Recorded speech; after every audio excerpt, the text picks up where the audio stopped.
member of the Boy Scouts of America? Yes. Okay. From Jacksonville, Florida. Jacksonville, Florida. Okay, okay. How you like Jacksonville? It's good. How do you like Boy Scouts? It's also good. It's also good. Okay, so I'm not familiar with it. Are there ranks? Are there levels? Or yes. Okay, what level are you? I'm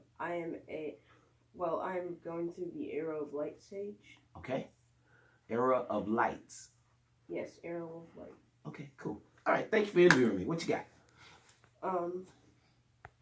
So I have 5 questions to ask you. Okay. Number 1 is, when did you start preaching? I started preaching in 1978 when I was 18 years old. What do you do if one of your staff members are sick or need medical attention? Depending on the severity of it. If it's an injury, like everything 911, if you need them to come to you. If not, if someone gets sick, if it's not serious and critical, of course, if it's serious critical, we call 911 and let them come to us. If not, depending on how serious it is, we'll encourage them to go to the doctor.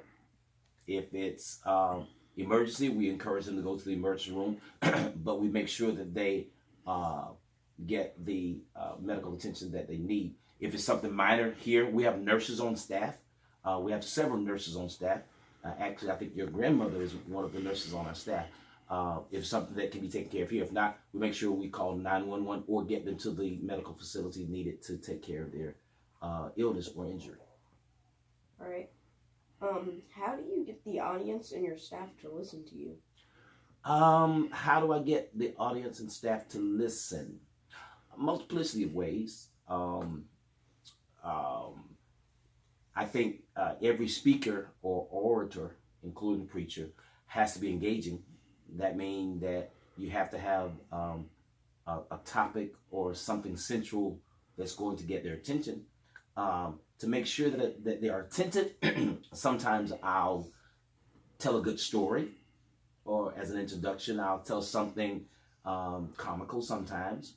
But then there's this other thing that I do.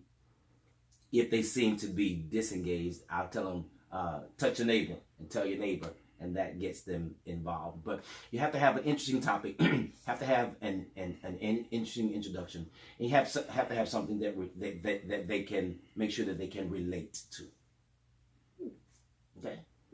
Why did you pursue preaching other than other careers? It was really not my choice. I believe in a higher power. I believe in humanity, which we are, but I also believe in divinity, that there is a higher power, someone that's greater than us. So choosing ministry was not my choice. I wanted to be in business. Actually, my first degree is in marketing and management. I enjoyed retail. I used to manage, a couple of retail stores. Those were my major interests, but I feel like I was chosen by a higher power to do what I do, and we call him God. So I think that where I am really was not about me, but it was about being able to assist others through the spiritual means, which it happens to be church, and so it was not my choice. Why did you hire the staff? If you're going to be good at what you do, if you're going to be effective, then you have to acknowledge the fact that you don't know everything. Nobody knows everything about everything. So you have to surround yourself with people that know more than you know.